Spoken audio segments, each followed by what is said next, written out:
art is being redefined simply through the fact that the art world, the artists, the art market, the art buyers has become hugely more diverse. I'm Ben Davis, and this is The Art Angle, the podcast from Artnet News where the art world meets the real world, bringing each week's biggest story down to earth. What does the future of the art market look like? It's a big and thorny question that cannot possibly be answered with a few simple words. From the big picture issues like how artificial intelligence will factor into business decisions and the global economic situation, to the smaller and more particular aspects, like which multi-million-dollar collections will hit the block and what the expansion of the mega galleries means for the art ecosystem as a whole, there are a lot of factors at play. At the Armory Show's live event last week, Artnet News' senior market reporter Eileen Kinsella hosted a panel of experts, including collector Alain Servet, art advisor Megan Fox-Kelly, and gallerist Suzanne Vielmetter, to discuss what the future may hold. Hello and welcome. Today's conversation, The Future of the Art Market, held in conversation with Artnet, will be recorded as a special live episode of the Art Angle podcast. In this conversation, Alain Servet, Megan Fox-Kelly, and Suzanne Vielmetter will join Artnet News editor Eileen Kinsella to consider key forces behind major shifts in the contemporary art market. Megan Fox-Kelly is the founder and director of Megan Fox-Kelly Art Advisory, as well as a member and former president of the Association of Professional Art Advisors. Her practice includes advising clients on acquisitions and sales of works of art for their collections, estate planning and execution, strategic planning and feasibility studies for museums, exhibition planning and administration, collection management, and fine art appraisal services. Suzanne Vielmetter is the founder and director of Vielmetter Los Angeles. Since founding this gallery in 2000, she has been committed to presenting artists from a wide range of diverse backgrounds with a focus on idea-based and political work. Alain Servet is a collector and founder of the Servet Family Collection. For more than 20 years, Servet has focused on underrepresented and museum-quality art, which he believes is significant and worthy of preservation. Eileen Kinsella has been a senior market reporter for Artnet News since the site was launched in 2014. She covers the international art market, including auctions, art fairs, and legal matters connected to the market regulation and related issues of authenticity, provenance, and ownership. Thank you so much for being here today, and with that, I will turn the conversation over to Eileen. Thank you so much, Zoe, and thank you everybody for being here. What a great turnout. I'm excited to be here. I think this is an exciting topic, and I'm thrilled that we have such a diverse array of experts here, from a Los Angeles dealer, a very experienced advisor, and Alain, who's been collecting for quite a while. And I wanted to just start by having each panelist say a little bit about what they've been up to, what they're doing, and kind of like why we're here today and why they're qualified to discuss this great topic about the future of the art market. So, Suzanne, would you like to start? Sure. Well, I'm here because we're exhibiting at the Armory Show, and we have been very loyal to this fair for over 20 years. I'm not entirely sure how qualified I am to talk about the future, but I've been having a gallery for a long time, and I've seen many ups and downs in the art market. So I'm excited to be on the panel, and thank you so much for having me. Great, thank you. And Megan? Thank you, Eileen. I'm here too because of the fair and enjoyed the first opening day and seeing everything, bringing clients here. It's part of our job. I'm interested in talking about the future because my clients are constantly asking me about the future. The future is really what informs a lot of their decisions.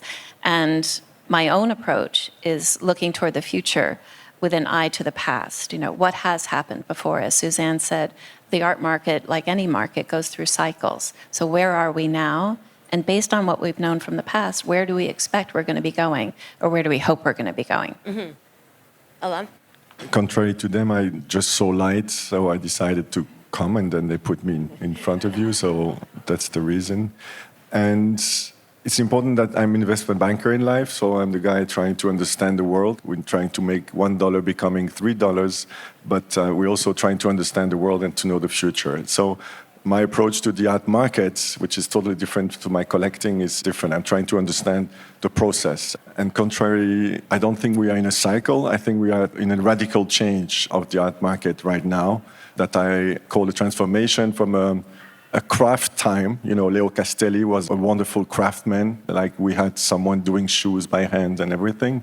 So a gallerist was, I think, at the time, and Suzanne, like me, is coming from that time, to something that is becoming industrialized and where the process is more important, and particularly two important processes: the branding. Sometimes the branding of the gallery is bigger than the branding of the artists.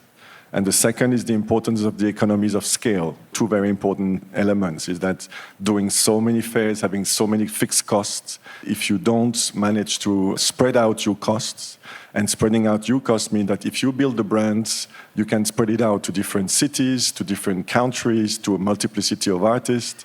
So it becomes an industry, and that's a massive change, because the danger of all this, and that's where maybe we're going to get at one point, is that the arts, which was something creative and original, is becoming commodified. It's the same arts that is the demand at one point and is repeated over and over again. So that's a little bit the basic observation I'm starting from. Yeah. One thing I wanted to kick off with was to take a little bit of a look back. When I first started writing about art, it was in the late 1990s. I was at the Wall Street Journal, and they had a high bar about what you could cover about the art market. So there was a lot of great stuff going on that I was like pitching to them. They weren't quite getting, unless it was like a $10 million Picasso or a Jasper Johns. Kudos to Kelly Crow, because she has really carved out an amazing beat there. But over the years, it has gone from me there worrying about what to write about to just not being able to keep up with the sheer amount of growth in galleries, growth in art fairs. We did mention mega galleries, that there's too much to write about. We can barely keep up on a daily basis about like what lawsuit we're going to cover or what art fair. I'm curious through the lens for each of you how that shift has happened and how today differs than what it was when you first opened up in Los Angeles. And Suzanne has been there for over 30 years in Los Angeles. That's another question we'll get to later as the mega expansion out there. But if you could describe similar shifts in your daily routine. Of course, yeah. Just the sheer amount of activity that's being asked from us as dealers is often overwhelming. So very often I see there are some dealers here who have a booth and two other project solo booths at this fair and perhaps simultaneously at another fair. We in Los Angeles just opened one solo show, then we all rushed here for the fair. When we come back, we open two more solo shows because we have usually 3 simultaneous exhibitions going on. Every night we go to a dinner or to a collector's home. Very often in the morning I have breakfasts with artists. All of that is multiple times of what we used to do. It's also, from a gallery point of view, necessary to be able to stay competitive. In the very big picture, I find it difficult to think that inherently there is something wrong with a very vibrant and huge art market. It becomes more challenging to navigate it because there's so much more to see and people get insecure because they don't know. There are so many choices. What should I buy or what should I even look at? But if you look at it from a point of view of a large historical arc of successful civilizations, the ones that were leaning heavily on art production and making art and looking at art and selling art were not the ones that failed. We could spend a lot of money on making war. So I prefer it this way. I think we're all sometimes exhausted and we're complaining and we don't know what to do and what to look at. But overall, I think it's maybe helpful to remember that all of this is a very good thing. I don't think there has ever been that much culture and art around us that we could easily access and enjoy and look at. And I feel strongly that is something that should be celebrated first and foremost. That's great. And one thing I want to add to that, sometimes if people tell me that the art world is not democratic, I say, you can spend your Saturday walking in and out of galleries all day in Chelsea for free.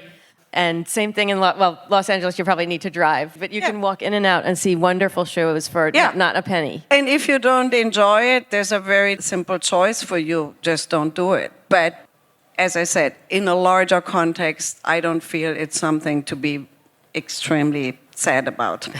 That's great. I would totally agree with you. And Megan?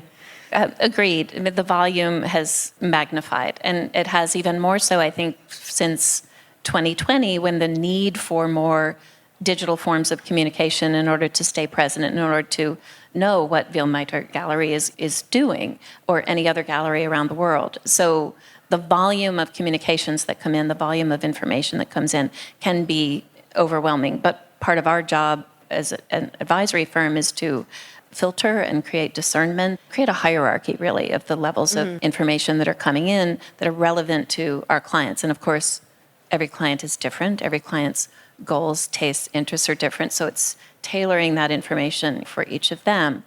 But I have to agree with Suzanne that the expansion of the art market is not all bad. It is in the sense that it perhaps creates confusion. But more and more people are reading about art, hearing about art, getting emails and getting information about the art market. And more people are curious. And while definitely much of what we read about is the 1% of the 1% economically, I think that there are, again, lots of different levels that people are able to engage in art. It doesn't all have to be the record-breaking painting at auction that makes you a part of the art world or a part of the art market. It's engagement, just like this Saturday here at this fair. Yeah, that's great. And Alan?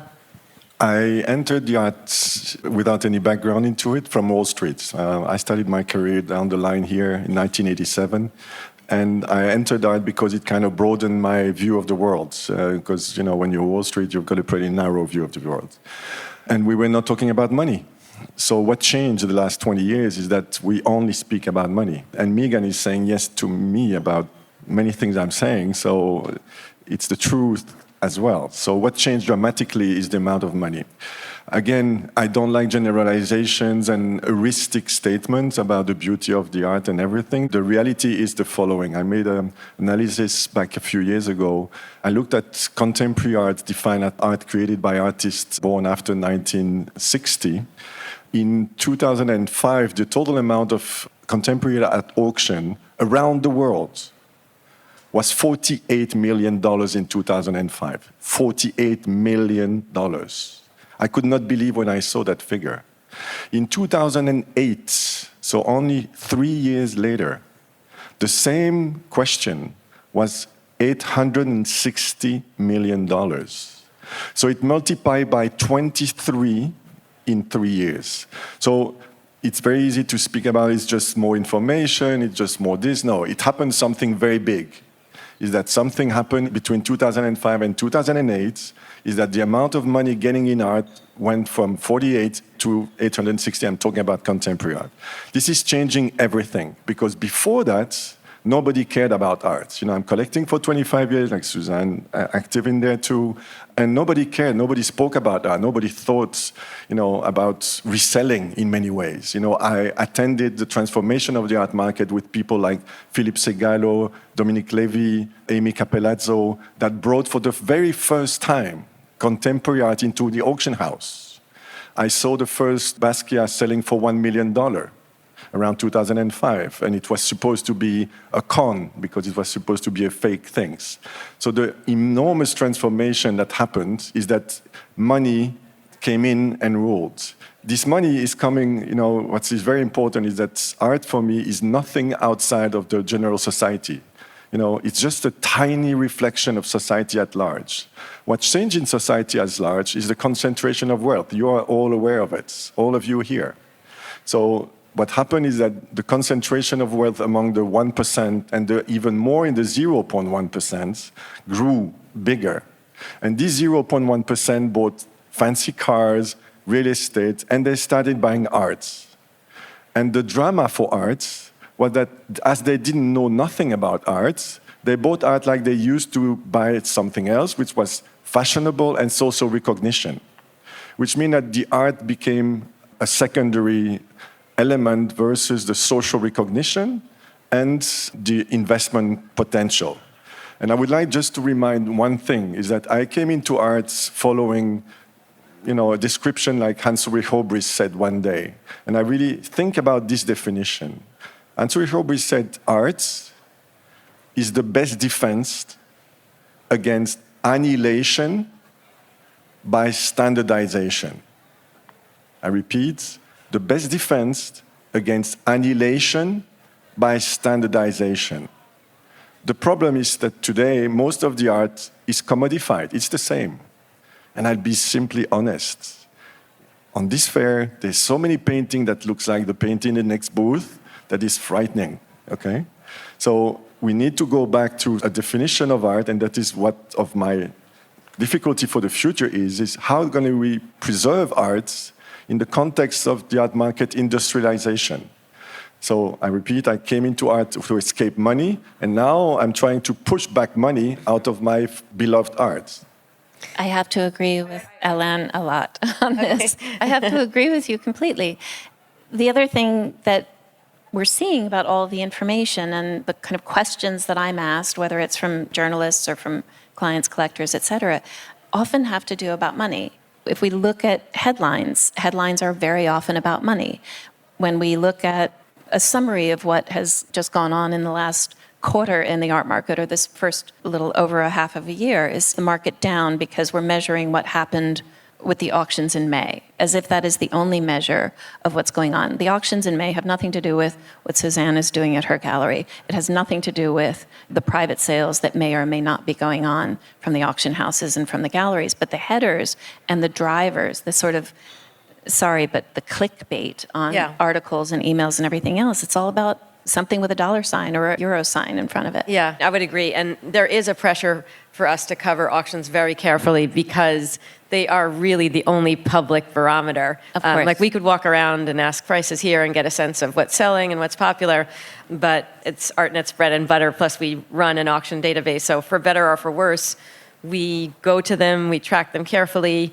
And one of the things that Katya wrote in her column that I thought was very interesting when she wrote about Bargain City recently was that, yeah, things are down a little bit last year, but the Maclo collection is a once-in-a-lifetime collection that you're never going to see again. I mean, it was the result of a contentious divorce. Exactly. And the masterpieces they had. So it is issues of cycles and it's issues of supply and demand. So it's not necessarily not even a negative thing, but I mean, you have Paul Allen's collection and Maclo in 1 year. Of course, there's going to be a little bit of a dip after that. That's my 2 cents about the auctions. Yeah, but you're talking about the Paul Allen collection, and one of the big problems, and we're talking about your profession, is that you started from the Wall Street Journal. So that's interesting. You came into art, and then you forgot everything you learned at the Wall Street Journal. Not necessarily, no. I think you did. Because I think I did. The thing is that in the Paul Allen collection sales, the most interesting was what could we learn about the fact that art is a very bad investment. You know why? Why? Because in that sales, there was about 60 works, and about 30 of them were resale, which means that we know at what price he bought them at auction. Okay? So if you looked at the 30 lots of this major collector, the best of the best with the most money, and the fact that it's only his best works, because of course the shit works, he cannot sell them at auction. I mean, they're still there somewhere under the mattress, and you're gonna have to put them on the sidewalk to get rid of them, okay? So I'm serious, okay? It's only the best, okay? But in that best, in the 30 works, the average holding period, so the average number of years that he had to keep them was 15 years. It's not a short-term investment, okay? 15. And the average return he made on those 15 years of holding was something around 7% on the 30 lots, okay? 7%, that's 3% under the S&P on that period, okay? So honestly, it's a shit investment. So the problem is nobody wrote about it because everybody said 1 billion, million. I mean, we deserve, and that's the problem of the profession of the art reporters, because it was not the object of this, but that's very necessary, that everybody talks about the financialization of the art markets. That's the key word, financialization of the art market, except that the reporters are looking at it like art historians. And if they were looking at it like we do, then suddenly things would come up and they would help the public to see what is actually going on, besides the big headline and the marketing of the auction house that is very powerful, that is just hiding everything, like the withdrawn lots, the new fashion of taking the lots out so that the totals looks better. I mean, plus the guarantees, which makes that the evening auction is a kind of a choreographed private sale and nothing else. I mean, sorry, help us to see this. I mean, see it. We do try to look at those numbers. I actually do monitor the withdrawn lots very carefully. And also, I've done a ton of reporting on guarantees and how much that games the market and how much speculation that introduces. So I'm well aware of that. I try to be transparent about that when I'm covering auctions. Yeah, but I would like to say something in response to what you said. You mentioned that everything is about money, and you seem to imply that nobody knows the real art or what art means anymore, and that we need to redefine art. I would like to say something to that. I do think that we're actually in the very middle of a major redefinition of art insofar, and this is the most radical change that I have seen in 23 years. I have wanted this for 23 years, and it is actually happening now. And that is that art is being redefined simply through the fact that the art world, the artists, the art market, the art buyers has become hugely more diverse. And what that means is that traditional understanding that we used to have of art, which was incredibly Eurocentric, it was incredibly male-centric, that through the pandemic has actually finally broken up. And there is a huge influx of new voices, of new opinions through social media that's coming in and flooding the market. And of course, that makes traditional positions unstable and insecure, and it should. I think this was long overdue to happen. It's happening now, and I think it is something that we should welcome and that should give us the motivation to actually go back and learn and look.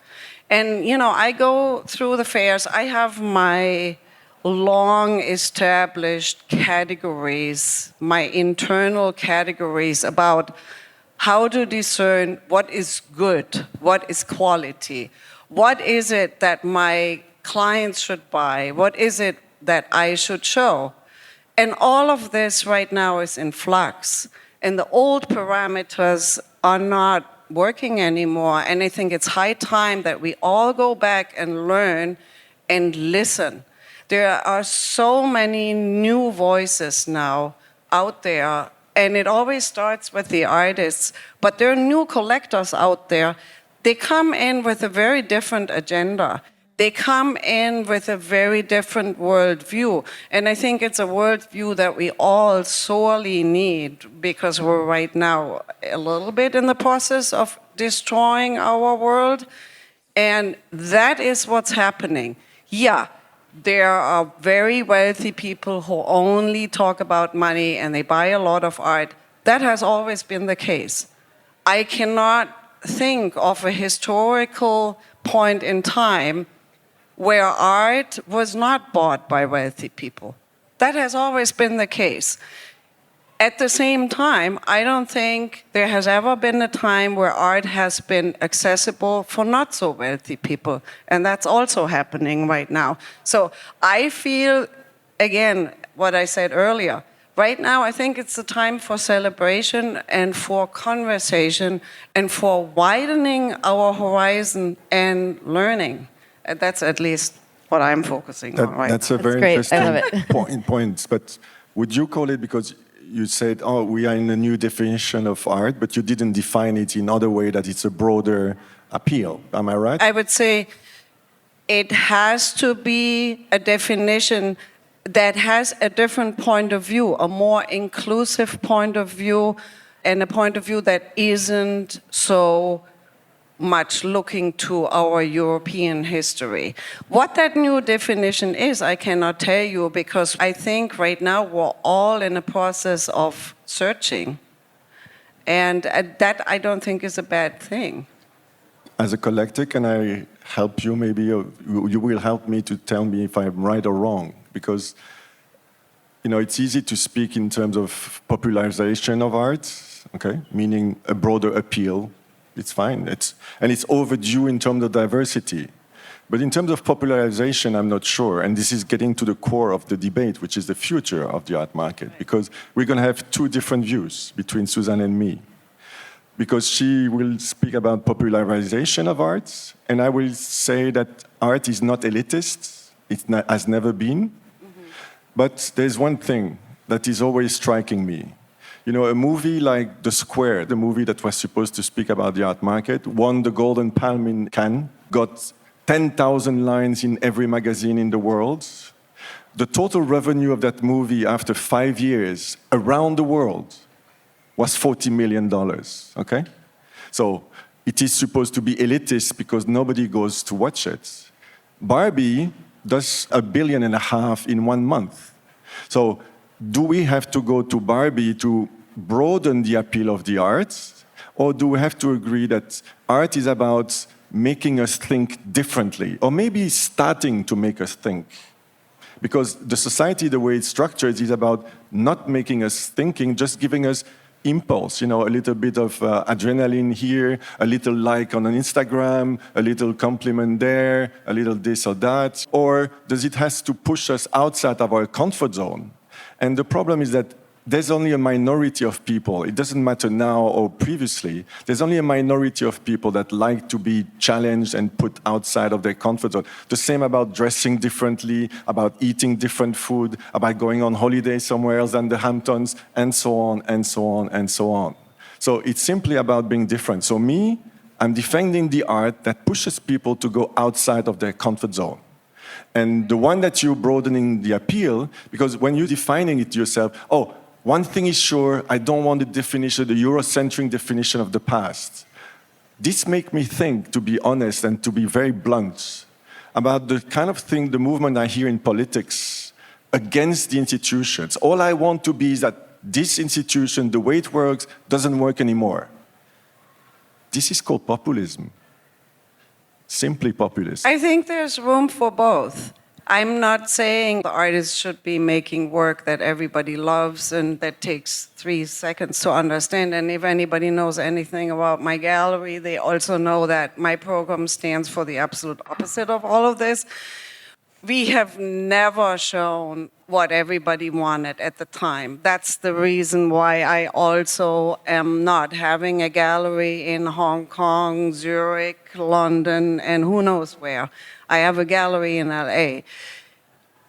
Yet, I would not have the opinion that what I do as a gallerist is simply because I do it, quality, and what other galleries are doing is simply not so great, or what other artists are doing. There's room for everything. If somebody likes conceptual, intellectual, political work that derives from a long Western European tradition, they can fall in love with that and they can follow that. What I fundamentally find problematic, and that all of that is actually breaking up right now, is that our past has been defined by these parameters of quality, and the people who set the parameters of what good art is and what not so good art is happened accidentally to be the people who were also always in power. And all of that is breaking up. And with social media, everybody can participate in the conversation. I am not saying we need to say what everybody has to say is the new standard now, but I think you can have a more interesting conversation if you have more voices participating. And that is what's happening right now. And I think it's long overdue. I would agree with that. attentive you that way. Alan, I'm curious, with so much information coming at you and your view of like this heavy focus on financialization, how do you make decisions about what you like and what you're going to acquire and live with, especially in this day and age now?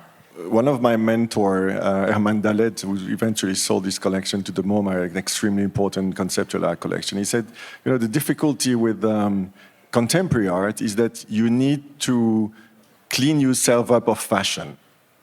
So it's a continuously mental exercise about saying, oh, this is what everybody likes, this is what every gallerist is throwing at me, and this is what I need to clean up, okay? So it's the same as going to a shopping mall. It's about, will I go for the same T-shirt as everybody? But everybody wears it, so I'm going to look cool with that T-shirt or those shoes or whatever. So the first effort is really a mental exercise to clean yourself up. Where I clean myself up very much is in the museums and the biennials, which means I start from there, okay? So I do a lot of them because those curators, very often, they know their job. They've been studying for a long time. They do more research than me. They visit more studios, artists than me, like some galleries do, except the galleries, they've got to bring to the fair what they will sell because they paid $50,000 to $70,000. They have no choice. They must show what will sell, not sometimes what they like, what they sell. I see it, for example, here from my European colleagues. All of them are sometimes conceptual galleries. They bring only paintings in New York because they say, you need to bring paintings to sell. So it's fashion, okay? So the first thing is cleaning up myself by going to biennials and things. And I give you an example. After leaving this, I'm going to meet Pepon Osorio, who I discovered a new museum, this fantastic exhibition on the floor of the new museum. And I will probably buy one of the work that is currently in the museum, okay? And, it's a different way of approaching, but we need to resist the market.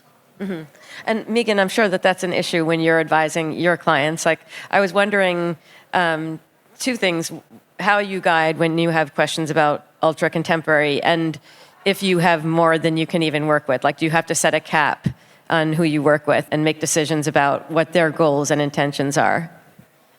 I do have to set a cap because there's only so much capacity you have just to serve the people who are relying on you. So I do set a cap, and it usually has to do with their goals.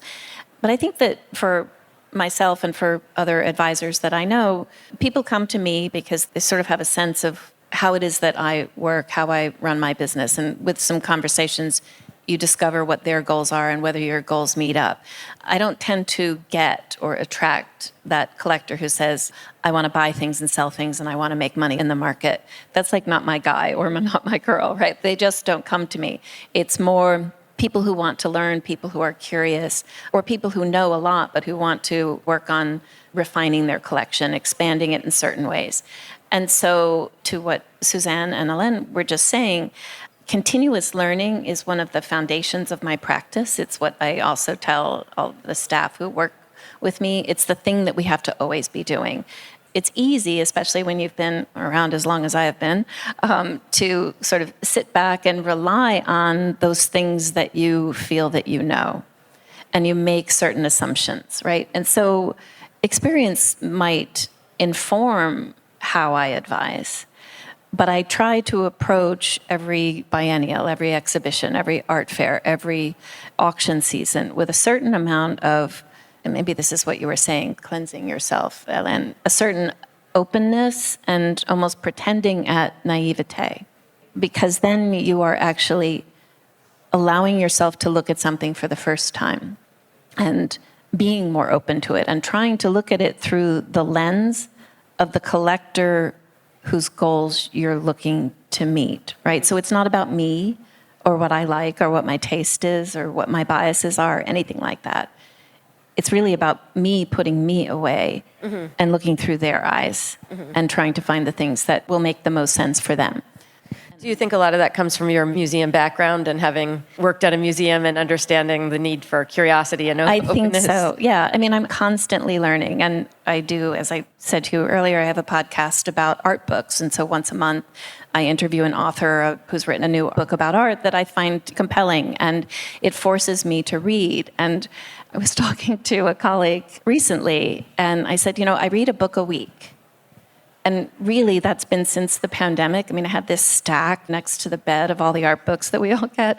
I was reading a book a week, and it's a habit that I have kept up. Now, some of them take longer than a week, but I'm basically, I have 2 or 3 going at a time. Mm-hmm. It's a tremendous amount of just learning and absorbing, but a practice that maybe I fell out of a number of years ago. And so constantly learning and constantly researching in order to make more informed decisions for my clients is, again, the foundation of our practice. I think it's what we have to do. Going back to what we said in the very beginning, what's changed and the volume of information that comes, I think that's where it gets tricky.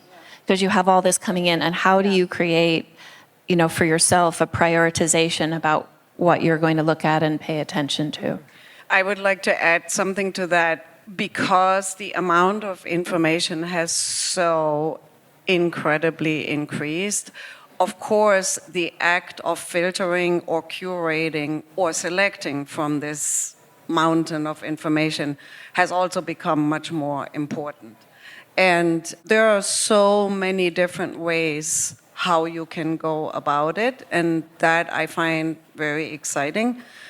Again, I think a fundamental change, and I see that everywhere. I see it in the institutions, I see it sometimes in the private collections, I definitely see it in the programs that galleries show, that there has been a shift away from, I go by standards of what I have learned what quality means by a few experts in the art world who define that, or to a much more acute awareness of inequalities that have long persisted in the art world, inequalities that have long persisted actually in our society, and that there is somehow all of a sudden now, and it's perhaps difficult to understand for people that this was not there before the pandemic, that there's a new consciousness about what, at least amongst galleries and museums, what is our responsibility in terms of providing an aesthetic experience to our audience? Is it okay that I simply say, well, I'll show whatever I like, or I'll show whatever I think is great, or is there more? I mean, museums definitely are in the process of looking very hard of what is actually our role and whom are we responsible, whom are we responding to, and what is our obligation here. And I think that kind of questioning about what is it actually that I'm showing and presenting, and is there such a thing as a responsibility to my audience, that has now also spilled over into what a lot of galleries are doing. And some people might think this is opportunistic. Why is a gallery that has never cared about those issues all of a sudden doing this? My point of view is the more people are doing it, the better. I don't care where they're coming from and what their thinking is. I think we are in a very exciting time where people are having those thoughts, where they're thinking, what I'm showing, this creative output that I'm showing in this cultural context, should have some sort of connection with the makeup of the audience and where they're coming from and what experience they can actually relate to. I think that's a very important change that's happening right now and that I very much welcome. That's great. Just to pivot a little bit, I'm kind of fascinated with the rapid expansion that's happening in LA, and there seems like there's so much energy there and a lot of big names coming in. But you were commenting the other day about how you feel like each different size of gallery can play a role in an artist's career, and kind of like that there's room for everyone in the art ecosystem, even though I know there's a lot of competition. Right. Maybe you could talk a little bit about that. Well, as you the probably future. all have gathered, I like to have a pretty positive outlook on things. But I think this ties very much into what you said, Elaine, because the art market has grown so hugely. There are some galleries who have grown enormously, and there's always this talk about that the biggest galleries are eating up everybody else, and that all of this has turned into this super corporate business and all of that. All of that is true, and all of that is, of course, problematic. I do see hope, because I'm a hopeful and optimistic person. I do think that sometimes people get overwhelmed and they forget that the art market is not a machine or a beast that does whatever it does. The art market is us. And I think the crucial pinnacle of the art market is actually the artist. So if an artist is put in a position where they're being told you can only succeed if at some point you go with the 5 biggest galleries, we all know who they are, then that, of course, creates a very difficult situation for the rest of the artists who will never get to that point, and also very much to the art buyers who will never be able to afford those prices, and most of all to the rest of us galleries, because we will be then condemned to basically do the expensive work of building the careers, and once there's money to be made, the artists get picked, like we're the plum trees ready for the picking, and the money is being made somewhere else. I think we're, again, at a very interesting point in time where some collectors are realizing that maybe it was a revolutionary act to buy a work from Hauser and Wirth 10 years ago. Is that really that revolutionary right now? In the same way that maybe your super cool Prada outfit from 20 years ago was really cutting edge. If you buy it now, is that really so cutting edge? There are more and more artists who are realizing every gallery at every stage can actually bring something useful to my career. This very young gallery that will never be able to pay my production costs can still connect me with a young audience that is at the very cutting edge of the tomorrow conversation. The mid-career gallery can be maybe the gallery that I grew up with, that I trust the most, that I can cry my eyes out when my partner leaves me, and they will always be there for me. The mega gallery could perhaps be that gallery that pays if I should be selected to have the US Pavilion in Venice. They could swoop in and pay the production costs for that. So more and more artists are realizing that perhaps it doesn't have to be this either-or situation. And the artists are the ones who have the power to negotiate that. And more artists are actually doing that. It's the same for collectors. Perhaps, you get your ego tickled to the core that the senior sales director of Gagosian actually talks to you.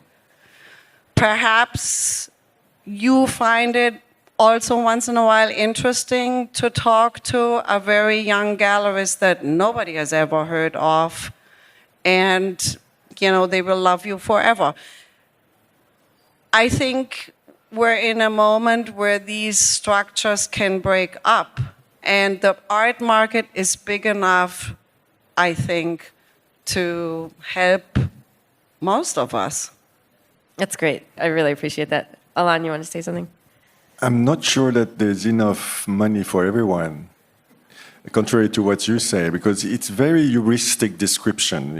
It's everything love and... But she's also talking about connections, too. Like if you don't have the money, yes, of course, you can about connections and the whole thing. But the fact is the following. There was that study of Sotheby's saying that the works of art for $1 million and plus represent 70% of the art market. 70%. Are you selling works of art above $1 million or around? No. Okay, so it's not concerning you. So this means that the market is 70% of this, because we're talking about the market here. We're not talking about the heuristic pleasure of art and the whole thing. We're talking about the art market. But we make the art market. If we all now say we will never ever buy a work of art, again, what's the art market going to do? No, we're talking about the future of the art market. So the future of the art market is that concentration is among those players, okay? And the thing is, what will happen, because this art that you're describing in a very heuristic way is under threat. And that's where we end up agreeing, even if probably we don't agree on that kind of art. But that's exactly the same threat. Because that concentration of power among the big players is the evolution. Okay? It's easy to speak about, again, many, many things. But the fact is, 70% of the market is 1 million and more. And this is in the hands of probably 25, 30 galleries among, according to Clara McAndrew, 45,000 dealers in the world. So as you see, there is probably 40 galleries making 75% of the turnover, which means that you get the crumbles. I'm very aware of getting the crowns. So, and because of that, you think that you have to go to art fairs to meet new clients and meet new other clients than in Los Angeles, which is more interested in bodybuilding and very tight clothing. Happen to disagree with that. Than culture, okay? Because this is Los Angeles still, okay? I go there sometimes, and that's the case, contrary to what some people may think here. So you come here or you come to Europe to do that. So you are forced to do the fairs, but you pay the same amount per square meter as the big guys at the other ends. So at the end, you are threatened. And that's what I'm trying to say, is that in this evolution of this industrialization of the art market, if there's not a change, the real art from you or from the young galleries you're describing maybe will not appear, because the only thing you will be able to show in those environments will be what pleases people. And that's the danger. That's the challenge for the future. Oh, and I do think that's kind of a worst case scenario. I appreciate some of the optimism, so I'm trying to mediate here. Unfortunately, we're out of time now, but I want to just thank everybody for coming and thank our wonderful panelists. I think it's been a lively discussion. We could probably go on for another hour, but thank you again for coming. I really appreciate it. That's all for this week's episode. If you like what you heard, you can subscribe to the show on Apple Podcasts, Spotify, or wherever else you get your podcasts. Also, please do take a moment to rate and review us. It will help other listeners discover the podcast. The Art Angle is produced by Sonia Manalili and Caroline Goldstein. Thanks for listening, and see you next week.